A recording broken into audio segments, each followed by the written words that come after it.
Hi, hello, namaste. Today our chapter is Control over Organization of Banks. This is the chapter unit 2 in Legal and Regulatory Aspects of Banking. Control over Organization of Banks. Okay, comes to the ఇంట్రడక్షన్లో ఏం చెప్తున్నారంటే banks open చేస్తారు. Open చేసినప్పుడు ఖచ్చితంగా ఒక permission అనేది ఉండాలి కదా. ఆ పర్మిషన్ ఏమంటారు?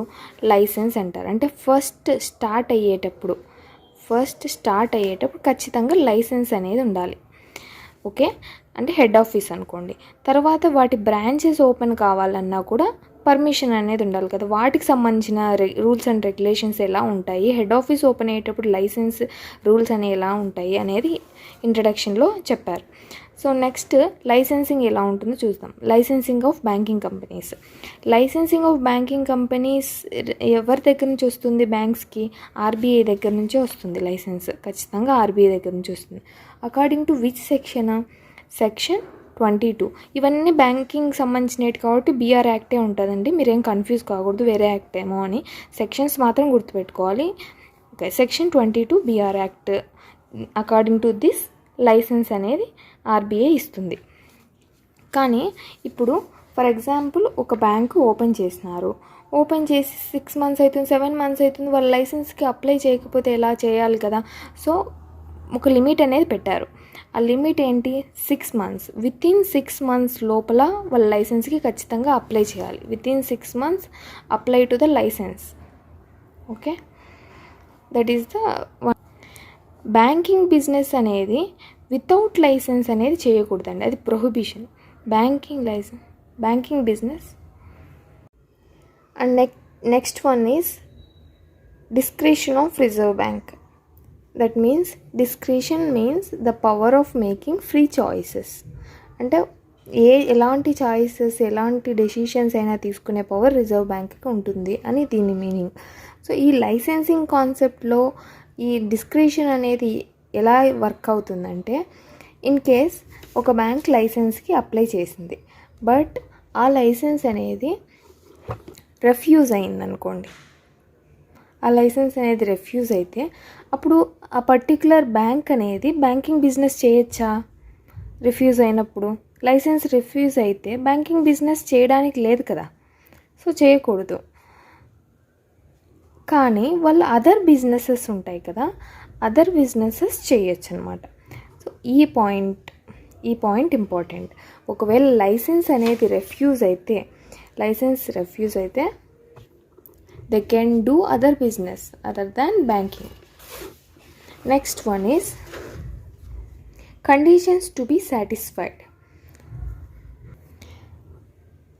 What this point says is, license grant cheyali ante RBI license grant cheyali ante కొన్ని పాయింట్స్ అనేటి ఆర్బీఐ సాటిస్ఫై అవ్వాలి. ఫ్రమ్ బ్యాంక్ సైడ్ నుంచి కొన్ని పాయింట్స్లో ఆర్బీఐ సాటిస్ఫై అవ్వాలి. అలాంటి పాయింట్స్ ఏమున్నాయంటే, okay, whether the company or bank in a position to pay depositors. అంటే డిపాజిటర్స్కి ఎప్పుడైనా వాళ్ళు డిమాండ్ డిపాజిట్స్ అంటాం కదా, పీపుల్ డిపాజిట్ చేసింటారు మనీ. ఆ మనీ ఎప్పుడైనా వచ్చి అడిగినప్పుడు వెంటనే పే చేసే కెపాసిటీ ఉందా లేదా ఆ బ్యాంక్కి, ఆ పర్టికులర్ కంపెనీకి అనేది చెక్ చేస్తుంది. అది చెక్ చేస్తుంది. Adequate capital structure and earning prospects. అంటే ప్రాఫిట్స్ ఎర్న్ చేసే కెపాసిటీ ఉందా వాళ్ళకి. క్యాపిటల్ స్ట్రక్చర్ అంటే ఒక బేస్, అంటే స్టార్టప్ చేసినప్పుడు ఒక రిజర్వ్స్ లాగా కొంచెం అమౌంట్ పెట్టుకుంటారు కదా, ఆ క్యాపిటల్ అనేది వాళ్ళకి అడిక్వేట్గా ఉందా, ఇన్ కేస్ లాసెస్ వచ్చినా తట్టుకోగలదా అనే point. Affairs of company detrimental to interest of depositor. This is also same like this one. డిపాజిటర్స్కి అమౌంట్ పే చేయగలదా లేదా, ఇన్ కేస్ కంపెనీ డ్యామేజ్ అయ్యే సిచ్యువేషన్లో ఉన్నప్పుడు డిపాజిటర్స్ ఇంట్రెస్ట్కి ప్రాబ్లం రాదా అనేది చెక్ చేస్తుంది. So like these points, general character of proposed management of the company ఎలా ఉంది, and banking facilities available in proposed area. అంటే వాళ్ళు ఏ ఏరియాలో అయితే బ్యాంకింగ్ స్టార్ట్ చేశారో ఆ ఏరియాలో అన్ని సర్వీసెస్ ఇచ్చే కెపాసిటీ ఉందా, ఫెసిలిటీస్ ఉన్నాయా అంటే లైక్ ఏటీఎం ఇలాంటి సర్వీసెస్ పెట్టారా లేదా అనేది చెక్ చేస్తారు. This is according to section 11 BR act minimum capital and reserve requirements ఉండాలి. Next one is foreign banks. లైసెన్సింగ్లో ఫారెన్ బ్యాంక్స్కి సేమ్ ఇవే రూల్స్ అప్లై అవుతాయి, కానీ ఎక్స్ట్రాగా ఒక 3 అడిషనల్ కండిషన్స్ యాడ్ అవుతాయి. ఓకే, 3 అడిషనల్ కండిషన్స్ యాడ్ అవుతాయి. ఆ 3 కండిషన్స్ ఏంటంటే carrying banking in India will be in public interest, and one more is government or law discriminates in any way against banking companies registered in India. అంటే ఏ లాస్ని government ఇండియాలో ఉన్నాయి కాబట్టి foreign companies, ఆ కంపెనీస్ గవర్నమెంట్ రూల్స్ని violate చేయడానికి లేదు. అదొక point. Complies with provisions of BR act as applicable to foreign banks. అంటే BR యాక్ట్ మనం ఓన్లీ ఇండియన్ బ్యాంక్స్కి అనుకుంటాం కదా, ఫారిన్ కంపెనీస్కి కూడా అప్లికబుల్ అవుతాయి లైసెన్సింగ్ కాన్సెప్ట్లో. And then next one is local area banks. Local area banks means operating only in a limited geographical area. అంటే ఒక పర్టికులర్ ఒక ఏరియా అని సెట్ చేసుకుంటారు, ఆ ఏరియాలో మాత్రమే వర్క్ అయ్యే వాటిని లోకల్ ఏరియా బ్యాంక్స్ అంటారు. అంటే ఆ రెస్ట్రిక్టెడ్ ఆ కొంచెం ప్లేస్కి మాత్రమే వాటి సర్వీసెస్ ఉంటాయి, అంతకుమించి ఎక్స్ట్రా ఉండవు. Next one is cancellation of licence. Cancellation of licence అనేది సెక్షన్ 22 సబ్సెక్షన్ 4, 1 and 3 ఈ సెక్షన్స్ని బేస్ చేసుకొని క్యాన్సిలేషన్ ఆఫ్ లైసెన్స్ రూల్ ఉంటుంది. ఒకవేళ before cancellation in case RBI cancellation చేసే ఏదైనా ఒక పాయింట్లో ఆర్బీఐ సాటిస్ఫై అవ్వలేదు, మనం ఇంతకుముందు కండిషన్స్ చూసాం కదా, ఆర్బీఐ సాటిస్ఫై అయ్యే కండిషన్స్, ఏదైనా ఒక కండిషన్ సాటిస్ఫై అవ్వలేదు అనుకో, ఆర్బీఐ క్యాన్సిల్ చేసే రైట్ ఆర్బీఐకి ఉంది, లైసెన్స్ క్యాన్సిల్ చేసే రైట్. కానీ ఒక ఛాన్స్ ఇస్తుంది అప్పుడు. Before cancellation RBI will give ఒక ఆపర్చునిటీ ఇస్తుంది ఆ కంపెనీకి, మళ్ళీ ఆ కండిషన్స్ ఫుల్ఫిల్ చేసుకోవడానికి కొంచెం టైం అనేది ఇస్తుంది. ఫుల్ఫిల్ చేసుకోగలిగితే నెక్స్ట్ మళ్ళీ వాళ్ళు రీఅప్లికేషన్ పెడితే then they will accept. RBI will give licence if RBI satisfied. కానీ ఆ ఆపర్చునిటీ కూడా ఏ దాన్ని బేస్ చేసుకొని ఇస్తుంది అంటే బ్యాంకులో ఉన్న కస్టమర్స్ ఉంటారు కదా, దట్ మీన్స్ ఆ డిపాజిటర్స్కి ఏ ప్రాబ్లం లేకోకుండా ఉండాలి. ఓకే, ఆ డిపాజిటర్స్కి ఏ ప్రాబ్లం అంటే డిపాజిటర్ ఇంట్రెస్ట్కి ఇన్ కేసు కస్టమర్స్కి మనీ కంపల్సరీ కావాలి అంటే ప్రాబ్లం అవుతుంది కాబట్టి they won't give time to them. And then next topic is branch licensing. In the branch licensing, that means ఇప్పుడు ప్రజెంట్ ఒక బ్యాంక్ ఉంది, మెయిన్ బ్రాంచ్ ఉంది, అంటే మెయిన్ ఆఫీస్ అనుకోండి. ఈ బ్యాంక్ సపోజ్ డిఫరెంట్ ఏరియాస్లో వాటి బ్రాంచెస్ని ఓపెన్ చేయాలి అంటే మనకు ఫర్ ఎగ్జాంపుల్ కెనరా బ్యాంక్ కానీ, సిండికేట్ బ్యాంక్, SBI కానీ డిఫరెంట్ ప్లేసెస్లో ఉంటుంది. కానీ మెయిన్ బ్రాంచ్ అంటే హెడ్ ఆఫీస్ ఒకే చోటనే ఉంటుంది. హెడ్ ఆఫీస్ ఒకటి ఉంటుంది, దానికి సబ్ బ్రాంచెస్ డిఫరెంట్ ఏరియాస్లో ఉంటాయి. ఆ బ్రాంచెస్ ఓపెన్ చేయాలి అంటే ఖచ్చితంగా ప్రియర్ పర్మిషన్ ఫ్రమ్ ఆర్బీఐ దగ్గర నుంచి ప్రియర్ పర్మిషన్ ఉండాలి. ఓకేనా? ఆఫ్టర్ దట్ ఈ ప్రియర్ పర్మిషన్ అనేది అకార్డింగ్ టు విచ్ సెక్షన్ అంటే under section 23 banking regulation act. దాన్ని సింపుల్గా ఏమంటారంటే ప్లేస్ ఆఫ్ బిజినెస్ అంటారు. ఎందుకంటే డిఫరెంట్ ప్లేసెస్లో వాటి బ్యాంకింగ్ బిజినెస్ని స్టార్ట్ చేయాలి కాబట్టి ప్లేస్ ఆఫ్ బిజినెస్ అనేది వస్తుంది. Place of business under which section 23. And so next, ఒకవేళ వాళ్ళు వితిన్ సేమ్ సిటీ ఓపెన్ చేయాలి అనుకుంటే, వితిన్ సేమ్ సిటీ అదే సిటీలోనే అయితే there is no permission is required. ఒకవేళ వాళ్ళు ఉన్న సిటీలోనే వితిన్ సిటీలో అయితే నో పర్మిషన్. ఒకవేళ other than city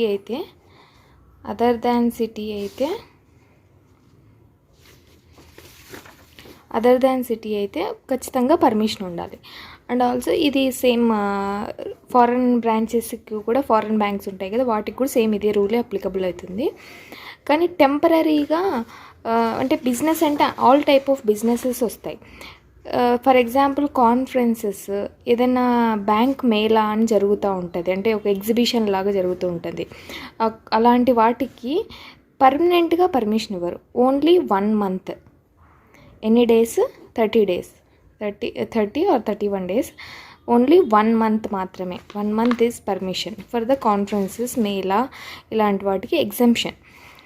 okay, that is those are important points under the branch licensing. And ఇంకొక పాయింట్ ఏంటంటే, బ్రాంచెస్ ఓపెన్ అవుతాయి కదా, ఈ బ్రాంచెస్ ఓపెన్ అవ్వడానికి పర్మిషన్ ఇస్తుంది ఆర్బీఐ. కానీ ఆ పర్మిషన్ అనేది ఓన్లీ 1 year మాత్రమే వ్యాలిడ్ ఉంటుంది. మళ్ళీ నెక్స్ట్ ఇయర్కి మళ్ళీ వాళ్ళు అప్లై చేసుకోవాలి. ఏదానికి? ఓన్లీ బ్రాంచెస్కే, మెయిన్ బ్రాంచ్కి ఉండదు. మెయిన్ బ్రాంచ్కి ఆటోమేటిక్గా స్టార్టింగ్లో వాళ్ళు పర్మిషన్స్, లైసెన్స్తో సహా అన్నీ తీసేసుకొని ఉంటారు. ఓన్లీ బ్రాంచెస్కి మాత్రమే 1 year వ్యాలిడిటీ ఉంటుంది. కాబట్టి మళ్ళీ నెక్స్ట్ ఇయర్ వాళ్ళు మళ్ళీ అప్లై చేసుకోవాల్సి వస్తుంది. ఇది ఈ ప్రాసెస్ అంతా కమర్షియల్ బ్యాంక్స్లో వాళ్ళకి జరిగే ప్రాసెస్ ఇది. Next, when comes to the RRBs, regional rural banks ఉంటాయి కదా, ఆర్ఆర్బీస్కి వస్తే వాటికి పర్మిషన్ ఎవరు ఇస్తారు? మామూలు కమర్షియల్ బ్యాంక్స్కి ఆర్బీఐ పర్మిషన్ ఇస్తుంది. ఆర్ఆర్బీస్కి NABARD, national bank, NABARD permission ఇస్తుంది. నాబార్డ్ పర్మిషన్ ఇచ్చిన తర్వాత అవి ఏవేవి డాక్యుమెంట్స్ ఉన్నాయో అవన్నీ మళ్ళీ ఆర్బీఐకి సబ్మిట్ చేస్తుంది. So RBI should be in the picture, but direct link to the NABARD for RRBs. Commercial banks direct to RBI. That is only different these two. What are the main points? First, ఒక bank ఉంటుంది, మనకు ఆ bank branches open కావాలి అంటే RRBs నుంచి permission, RBI నుంచి permission ఉండాలి. అదే ఇన్ కేస్ ఆఫ్ ఆర్ఆర్బీస్ అయితే నాబార్డ్ నుంచి పర్మిషన్ ఉండాలి. ఓకే, ఆఫ్టర్ దట్ నెక్స్ట్ ఈ పర్మిషన్ అనేది 1 year వ్యాలిడిటీ ఉంటుంది. In any case 1 year validity ఉంటుంది. ఆఫ్టర్ దట్ ఈ నెక్స్ట్ ఎగ్జంప్షన్ ఎక్కడ ఉంటుంది? ఎగ్జంప్షన్ ఓన్లీ కాన్ఫరెన్సెస్, బ్యాంక్ మేళా ఇలాంటివి జరిగేటప్పుడు ఎగ్జంప్షన్ ఉంటుంది. Okay, this is comes under which section 23 BR act. Okay, and the next topic is paid up capital and reserves. Okay, అంటే ఇప్పుడు బ్యాంకు సేఫ్గా ఉండడం కోసము కొంత అమౌంట్ మనము రిజర్వ్ చేస్తాం. అంటే బ్యాంక్ సేఫ్గా ఉండాలి, ఏదైనా లాసెస్ వచ్చినప్పుడు వెంటనే సేవ్ చేయడానికి కొన్ని రిజర్వ్స్ అనేవి ఉండాలి కదా. మనం ఎలా మనీ పొదుపు చేసుకుంటామో అట్లా కొన్ని రిజర్వ్స్ అనేవి ఉండాలి. ఆ రిజర్వ్స్ వాళ్ళు బ్యాంక్స్ ఎక్కడ స్టోర్ చేస్తారు? ఆర్బీఐ దగ్గర స్టోర్ చేయాలి compulsory. This is according to which section? Section 11 BR act. దీంట్లో మామూలుగా ఇండియన్ బ్యాంక్స్కి ఏం రూల్స్ అప్లై అవుతాయి? ఇండియన్ బ్యాంక్స్కి ఏ రూల్స్ అప్లై అవుతాయి? ఫారెన్ బ్యాంక్స్కి ఏ రూల్స్ అప్లై అవుతాయి? బోత్. ఫారెన్ బ్యాంక్స్ అంటే ఏంటివి? ఫారెన్ కంట్రీస్లో ఉండే బ్యాంక్స్, అంటే అక్కడ మెయిన్ స్టార్టప్ అయిన ఆ బ్యాంక్స్ ఇక్కడ బ్రాంచెస్ ఓపెన్ చేస్తే, ఇక్కడ అంటే మన ఇండియాలో బ్రాంచెస్ ఓపెన్ చేస్తే వాటిని ఫారెన్ బ్యాంక్స్ అంటారు. ఇండియన్ బ్యాంక్స్ సో మీకు తెలుసు, Indian banks like commercial banks, ఆర్ఆర్బీస్, ఎవ్రీథింగ్. ఫస్ట్ పాయింట్, ఒకవేళ ఓన్లీ 1 స్టేట్లోనే ఓపెన్ అయితే, ఓకే, ఓన్లీ 1 స్టేట్లోనే ఇండియన్ బ్యాంక్స్ ఓపెన్ అయితే, other than Mumbai and Kolkata మాత్రం ఇంక్లూడ్ చేయొద్దు. వీటికి సపరేట్ రూల్స్ ఉంటాయి ముంబై, కోల్కతాకి. సో ముంబై, కోల్కతా లేని స్టేట్, అంటే అదర్ దాన్ దీస్ సిటీస్ లేని స్టేట్స్, ఓన్లీ సింగిల్ స్టేట్లోనే ఆ బ్యాంక్ కనుక ఓపెన్ అయి ఉంటే, మెయిన్ బ్రాంచ్ ఉంటుంది కదా, మెయిన్ బ్రాంచ్కి 1 lakh వాళ్ళు పే చేయాలి. 1 lakh స్టోర్ చేయాలి. రిజర్వ్ బ్యాంక్ దగ్గర మెయిన్ బ్రాంచ్కి. తర్వాత సబ్ బ్రాంచెస్ అన్నీ ఓపెన్ అయి ఉంటాయి కదా అదే స్టేట్లోనే. సబ్ బ్రాంచెస్కి ఒక్కొక్క బ్రాంచ్కి 10,000 రూపీస్ పే చేయాలి. ఓకే, అది ఒకవేళ ఆ స్టేట్లో విత్ ఇన్ డిస్ట్రిక్ట్లో same main branch and sub branches with in same డిస్ట్రిక్ట్లో ఉంటే 10,000. ఒకవేళ అవుట్ ఆఫ్ ద డిస్ట్రిక్ట్ అయితే 10,000 బదులు మనం 20,000 పే చేస్తాం. 1 lakh అనేది కామన్, అది మెయిన్ బ్రాంచ్కి కామన్. నెక్స్ట్ ఒకవేళ ఈ సింగిల్ స్టేట్ అనేది లైక్ మహారాష్ట్ర అనుకోండి, మహారాష్ట్రలో ఉంది అంటే ముంబైలో ఉన్నట్లే కదా. సో ముంబై, కోల్కతా ఇంక్లూడ్ అయితే దీనికి ఏం చేస్తాము, టోటల్ అమౌంట్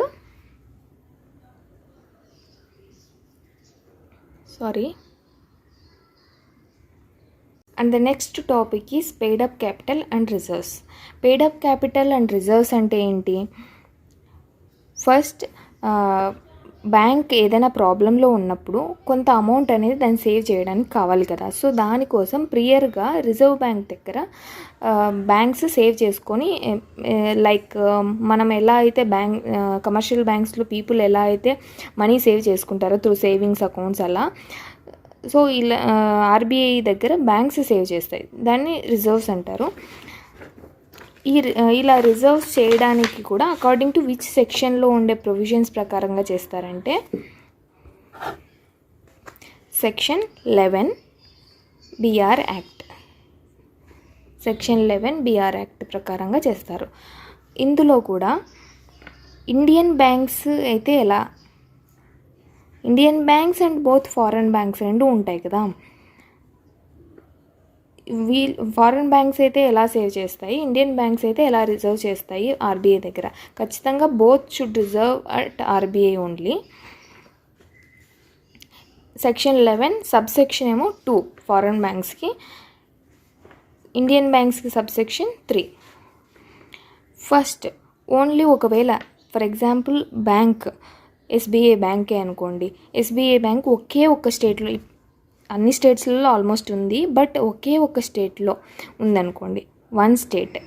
ఆ state it does not include Mumbai and Kolkata, అంటే మహారాష్ట్ర ఇలాంటి మహారాష్ట్రలో ఉండకూడదు.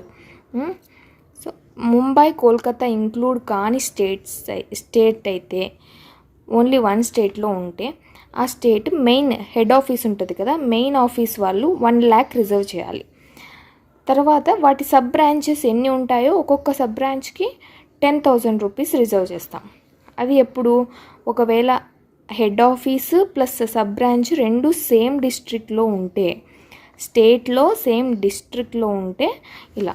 ఒకవేళ అవుట్ ఆఫ్ ద డిస్ట్రిక్ట్ అయితే 20,000 పే చేస్తాం. ఓకే, 20,000. బట్ ఇదంతా ఓన్లీ సింగిల్ స్టేటే. ఓకే, సింగిల్ స్టేట్లో సేమ్ డిస్ట్రిక్ట్లో ఉండే వాటికి అయితే 10,000, అదర్ అంటే సబ్ బ్రాంచెస్ ఇవి సబ్ బ్రాంచెస్కి 20,000 అవుట్ ఆఫ్ ద డిస్ట్రిక్ట్ అయితే. మెయిన్ హెడ్ ఆఫీస్కి మాత్రం 1 lakh పే చేస్తాం.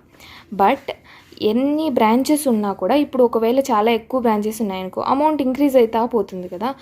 బట్ ఆ అమౌంట్ మాత్రం 5 lakhs కంటే దాటకూడదు. అంటే ఒకవేళ టోటల్ అమౌంట్ చేసినప్పుడు 5 lakhs కంటే ఎక్కువ అమౌంట్ వస్తుంది అంటే వాళ్ళు 5 lakhs వరకే స్టాప్ చేస్తారు. రిమైనింగ్ బ్రాంచెస్కి వాళ్ళు పే చేయనవసరం లేదు.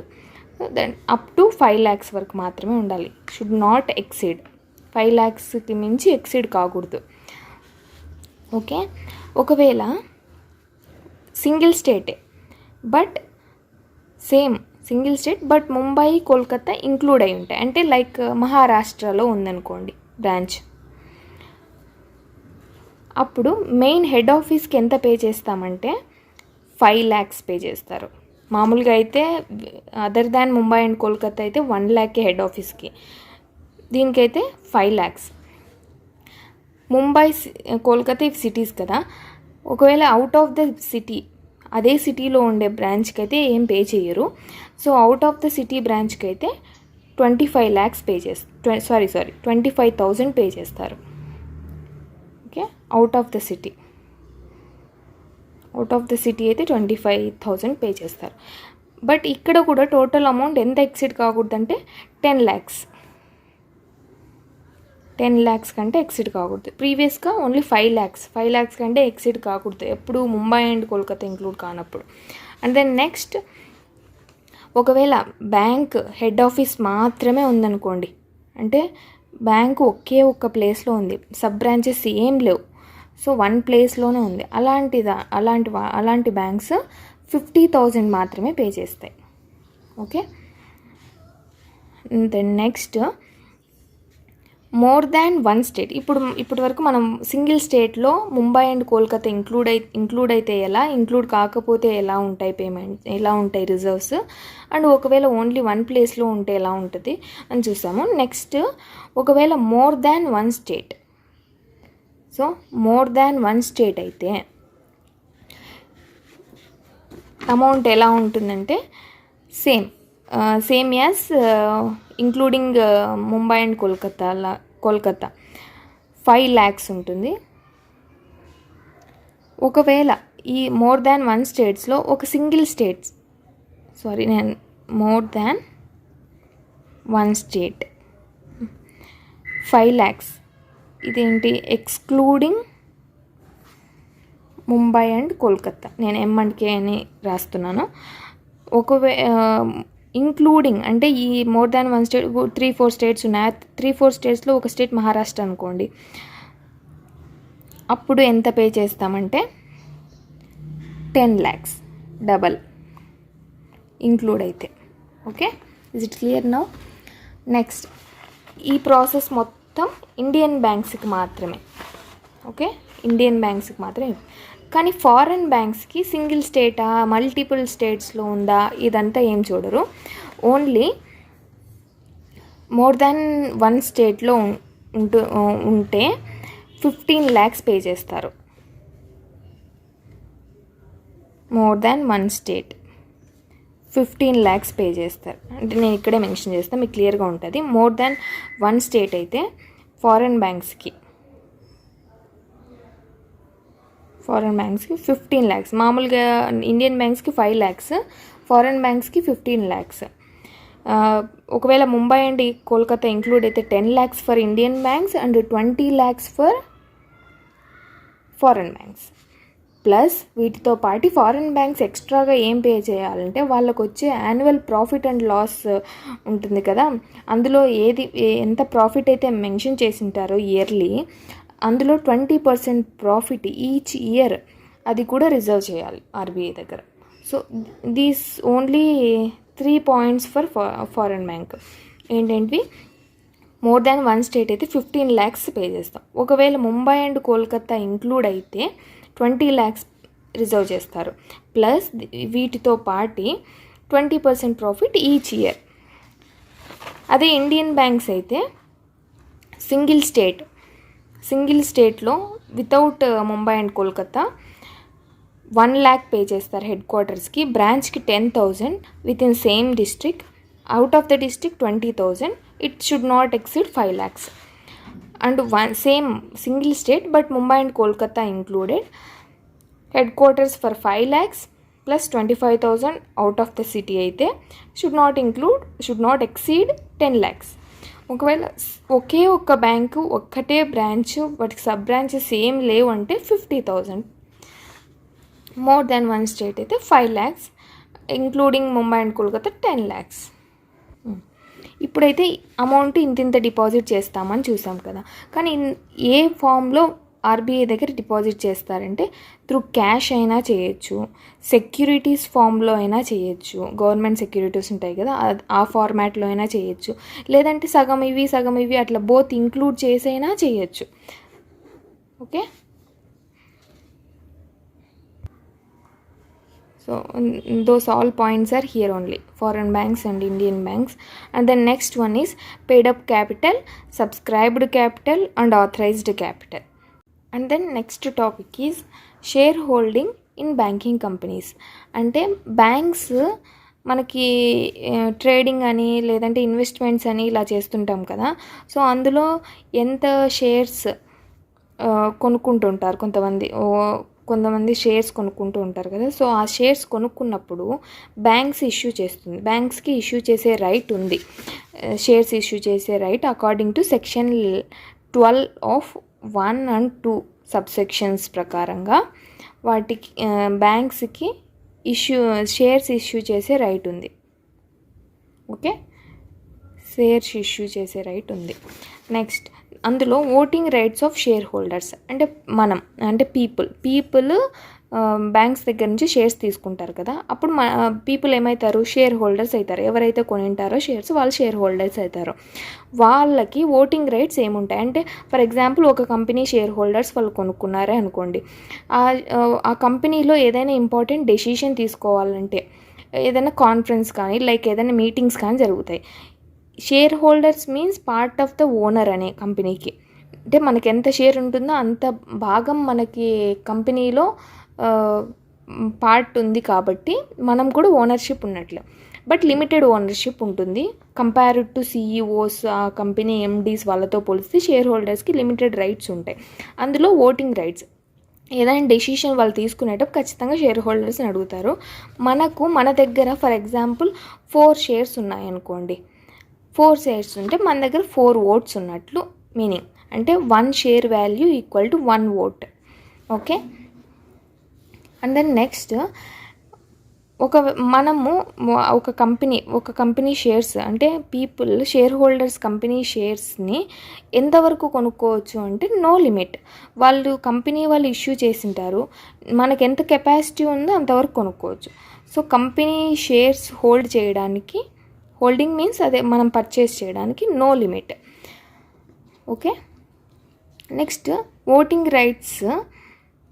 మనం ఓటు వేస్తాం కదా, మన దగ్గర ఉన్న షేర్స్లో 10% ఆఫ్ ద షేర్స్ వరకు మాత్రమే మనం ఓట్ వేయగలం. ఓకే, అంటే మన దగ్గర ఫర్ ఎగ్జాంపుల్ 100 షేర్స్ ఉన్నాయనుకోండి, అందులో 10% అంటే 10 షేర్స్ అంటే 10 ఓట్స్ మాత్రమే. అంటే మన దగ్గర 100 షేర్స్ ఉంటే 10 ఓట్స్ మాత్రమే మనం వేయగలం. సో 10 ఓట్స్ మాత్రమే రైట్ ఉంది.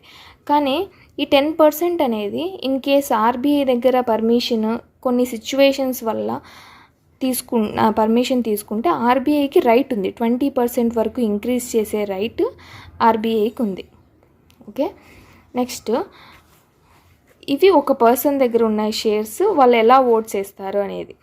ఒక పర్సన్ దగ్గర 100 షేర్స్ ఉంటే 10 ఓట్స్ వరకు అతను వేయచ్చు. ఒకవేళ ఆ పర్సన్ అవైలబిలిటీలో లేక ఆ పర్సన్ తన దగ్గర ఉన్న షేర్స్ని ఇంకో పర్సన్కి ట్రాన్స్ఫర్ చేయాలా అనుకున్నాడు అనుకోండి. ఓకే, అప్పుడు ట్రాన్స్ఫర్ ఆఫ్ షేర్స్ చేయాలి అంటే అప్ టు 5% ఆఫ్ షేర్స్ మాత్రమే అతను చేయగలడు. దట్ మీన్స్ ఒకవేళ 5% తక్కువ షేర్స్ ఉంటే 5% ఆఫ్ షేర్స్ అని చెప్పేస్తాం. ఒకవేళ చాలా హ్యూజ్ అమౌంట్ ఆఫ్ ఎక్కువ షేర్స్ ఉన్నాయి అనుకో, 5% అనేది కూడా ఎక్కువ వాల్యూ అవ్వచ్చు కదా. సో అది కూడా ఎంత ఎక్సీడ్ కాకూడదంటే paid up share capital exceed కాకూడదు. Okay, paid up share capital కంటే ఎక్కువ ఉండకూడదు ఆ టోటల్ అమౌంట్ అనేది. 5% వరకు మాత్రమే ఇంకొకరికి అదర్ పర్సన్కి ట్రాన్స్ఫర్ చేయొచ్చు. ఒకవేళ మోర్ దాన్ 5% ట్రాన్స్ఫర్ చేయాలి అంటే ఖచ్చితంగా షేర్ హోల్డర్ ఆర్బీఐ దగ్గర నుంచి పర్మిషన్ తీసుకోవాలి, ప్రియర్ పర్మిషన్. ఆర్బీఐ దగ్గర నుంచి షేర్ హోల్డర్ పర్మిషన్ తీసుకుంటాడు. For example okay, more than 5% shares transfer చేయాలి అంటే ఇంకొక పర్సన్కి ఆర్బీఐ దగ్గర నుంచి పర్మిషన్ తీసుకోవాలి కదా, ప్రియర్ పర్మిషన్ తీసుకున్న తర్వాత ఆర్బీఐ ఏం చేస్తుంది, ఒకవేళ పర్మిషన్ గ్రాంటెడ్ అయితే అక్నాలెడ్జ్మెంట్ అనేది బ్యాంక్కి సెండ్ చేస్తుంది ఆర్బీఐ. దాన్ని బేస్ చేసుకొని వాళ్ళకి ఆ రైట్ ఉందా లేదా అనేది బ్యాంక్ ఏదైనా మీటింగ్స్లో చెక్ చేసుకోవడానికి అక్నాలెడ్జ్మెంట్ కంపల్సరీ ఉండాలన్నమాట. సో ఇక్కడ చూడండి, ఓటింగ్ ఆఫ్ షేర్ హోల్డర్స్లో మనకు రైట్స్ ఎలా ఉంటాయి చూసాం కదా. అక్నాలెడ్జ్మెంట్ ఆఫ్ రిజర్వ్ బ్యాంక్ అంటే అదే సేమ్, నేను ఇందాక చెప్పాను కదా, ప్రియర్ పర్మిషన్ తీసుకుంటుంది, గ్రాంటెడ్ చేస్తే అక్నాలెడ్జ్మెంట్ని బ్యాంక్కి పంపిస్తుంది. Based on those acknowledgement only bank will decide whether this share holder having the rights or not అని చెక్ చేసుకుంటుంది. ఒకవేళ ఇన్ కేస్ ఆ చెకింగ్ ప్రాసెస్లో పర్మిషన్ గ్రాంట్ చేయలేదు, పర్మిషన్ ఇవ్వలేదు, ఆ పర్సన్ పర్టికులర్ షేర్ హోల్డర్కి పర్మిషన్ ఇవ్వలేదంటే అక్నాలెడ్జ్మెంట్ కూడా వెళ్ళిండదు, ఆటోమేటిక్గా బ్యాంక్కి అక్నాలెడ్జ్మెంట్ కూడా వెళ్ళదు. కానీ ఈ పర్సన్ షేర్ హోల్డర్ ఏం చేస్తాడు, పోలింగ్లో పార్టిసిపేట్ చేస్తాడు. అప్పుడు ఏమైతుంది, బేస్డ్ ఆన్ అక్నాలెడ్జ్మెంట్ ఓన్లీ వాళ్ళు చెక్ చేసుకుంటారు కదా, ఓ ఈ పర్సన్ లేడు కదా అని చెప్పేసి బ్యాంక్ మళ్ళీ రివర్స్ ఆర్బీఐకి ఇన్ఫామ్ చేస్తుంది.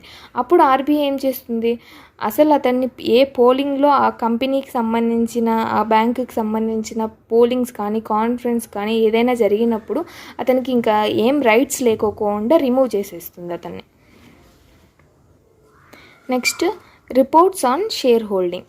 అంటే బ్యాంక్స్ దగ్గర ఎవరెవరు షేర్ హోల్డర్స్ ఉన్నారు అంటే, షేర్ హోల్డర్స్ అంటే including MD, CEO and normal people ఎవరైతే షేర్స్ కొనింటారో ఆ షేర్ హోల్డర్స్, ఎవరెవరు ఎంతెంత పర్సెంటేజ్ ఆఫ్ షేర్స్ తీసుకున్నారు, ఆ ఒక్కొక్క షేర్ వాల్యూ ఎంత, ఇవన్నీ బ్యాంక్ దగ్గర ఉన్న రిపోర్ట్లో ఉంటాయన్నమాట.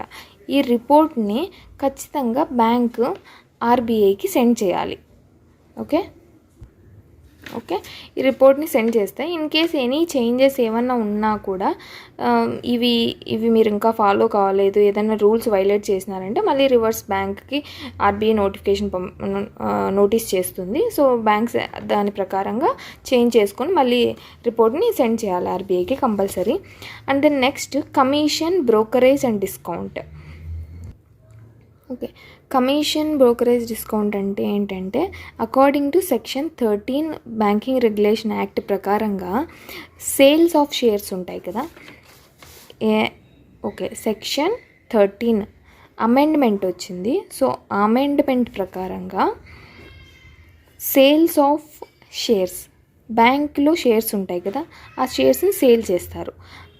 షేర్ చేయాలి అంటే ఆ కమిషన్ తీసుకుంటారు కదా, సేల్ చేసినప్పుడు కమిషన్ మధ్యలో ఏదైనా ఒక్కోసారి డిస్కౌంట్స్ ఇస్తుంటారు, ఈ షేర్ కింద డిస్కౌంట్ అనేది.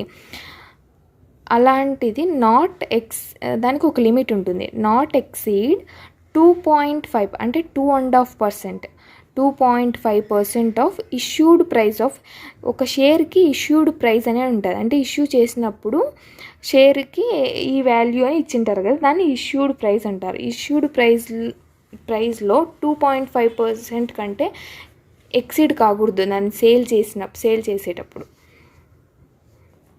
దానికి తీసుకునే డిస్కౌంట్ అంతకంటే ఎక్సీడ్ కాకూడదు, అదొక రూల్. బట్ ఈ అమెండ్మెంట్ రాకముందైతే అది అంత ఇంపార్టెంట్ కాదు. ఈ అమెండ్మెంట్ రాకముందైతే ఇష్యూడ్ ప్రైస్ మీద కాకుండా పెయిడ్ అప్ వాల్యూ మీద తీసుకుంటున్నారు. Okay, that is not important, but this is only important.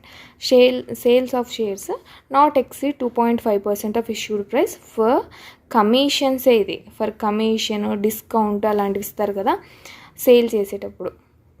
And then next one dividend అంటే ఏంది, ప్రాఫిట్. షేర్స్ వచ్చిన తర్వాత దాన్ని అందులో ఒక్కొక్క షేర్ హోల్డర్కి ఎంత అయితే షేర్ ఉందో దాన్ని బేస్ చేసుకొని ప్రాఫిట్ని ఇస్తారు. డివిడెంట్లో 2 పాయింట్స్ ఉన్నాయండి. ఫస్ట్ సెక్షన్ తెలుసుకుందాం. సెక్షన్ 15 BR యాక్ట్ ప్రకారంగా డివిడెంట్ రూల్స్ అనేవి ఉంటాయి. నో డివిడెంట్ ఈజ్ పేయబుల్ అంటే డివిడెంట్ ఎప్పుడు పే చేస్తారంటే ఫస్ట్ ఇవి క్లియర్ కావాలి. ఏంటివి, ఎక్స్పెన్సెస్, ఏమేమైనా ఖర్చులు ఏమైనా కొనింటారు, ఎక్విప్మెంట్ కానీ బ్యాంక్లో కావాల్సిన చైర్సే అనుకోండి ఫర్ ఎగ్జాంపుల్, చైర్స్ కానీ ఇలాంటివి ఏమైనా ఇన్ఫ్రాస్ట్రక్చర్ రిలేటెడ్ అయినా ఏదైనా ఆ ఇయర్లో జరిగిన ఎక్స్పెన్సెస్ అన్నీ క్లియర్ చేసుకోవాలి వాళ్ళు. ఆ బిల్స్ అవన్నీ క్లియర్ చేసుకోవాలి. క్లియర్ చేసుకున్న తర్వాత మనకు ఎంతైతే ప్రాఫిట్ మిగులుతుందో ఆ ప్రాఫిట్లో నుంచే ఇవ్వాలి. ఎక్స్పెన్సెస్ పెట్టుకొని మాత్రం ఇవ్వకూడదు. So no dividend is payable before clearing the expenses. Dividend is payable but expenses clear చేయకపోతే పే చెయ్యం. కానీ డిప్రిషియేషన్, బ్యాడ్ డెప్ట్స్ అంటే అప్పులు ఇలాంటివి ఉన్నప్పుడు అవి కూడా ఇంక్లూడ్ చేసుకుంటాం. అవి ఉన్నా కూడా పర్లేదు, వాటిని కూడా బేస్ చేసుకొని క్యాల్కులేట్ చేసుకొని డివిడెంట్ పే చేస్తాం. ఎక్స్పెన్సెస్ మాత్రం ఖచ్చితంగా మైనస్ చేయాలి. ఇవి డెప్ట్స్, డిప్రిషియేషన్స్ ఇంక్లూడ్ అయినా పర్లేదు డివిడెంట్ డిస్ట్రిబ్యూషన్ చేసేటప్పుడు. And then next declaration of dividend by banks. అంటే డివిడెండ్ పే చేయాలి అంటే మినిమం 9% కార్ ఉండాలి and net NPS not exceeding 7%. Okay, this is the eligibility for banks who are declaring the dividends.